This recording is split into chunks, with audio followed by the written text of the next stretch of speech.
The sight of battle mechs lumbering across the terrain is a familiar one amongst the worlds of the Inner Sphere.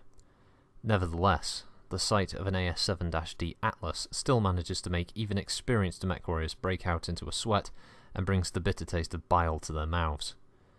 The Atlas was designed as a last-ditch attempt to ensure the superiority of the Star League's regular army over the growing armies of the House Lords.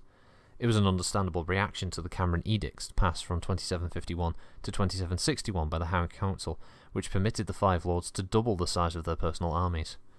General Kerensky himself set down the specifications for the Atlas.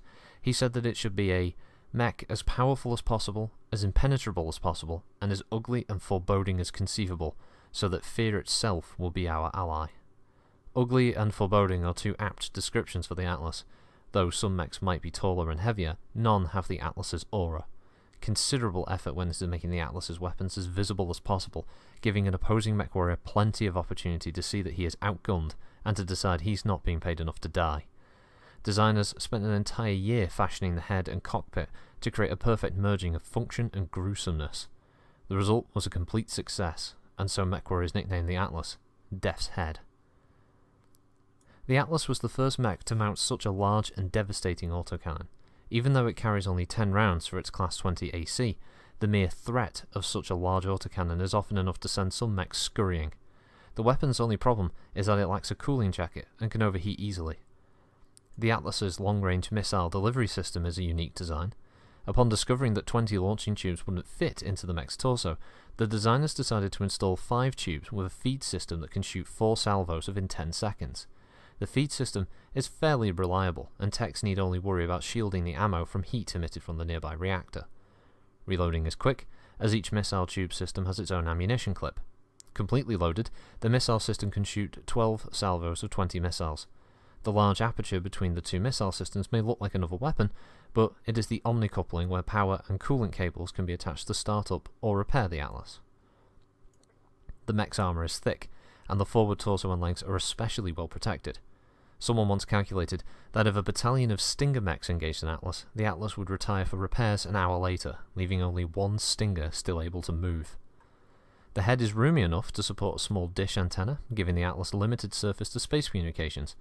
When entering battle, the pilot can fold up the antenna and stow it in a protected portion of the Atlas's head.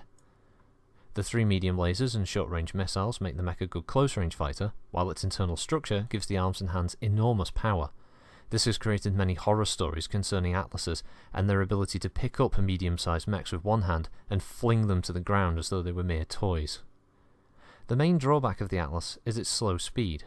Intelligent opponents will retreat before the forbidding machine, hoping either to draw it into tight quarters such as a city or woods, or sucker it into water or mud. Once there, the Atlas's lack of mobility is compounded. If a company depends on an Atlas for fire support, then a wily enemy will hit and run, hoping to draw the swifter mechs away from the slow Atlas. The Atlas's first combat trials came during the Amara Civil War, where it served an instrumental role as a powerful command vehicle.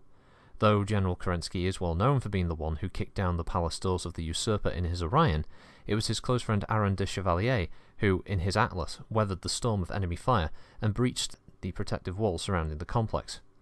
After this conflict, it was therefore with little surprise that the general wished for all of these mechs to accompany him on Operation Exodus. Ironically, of those mech warriors who refused his summons, fully 2/3 were Atlas drivers. These units were spread amongst the successor state and Atlas factories on Al Nair, Hesperus II and Quentin, which would continue production of the mech through the succession wars.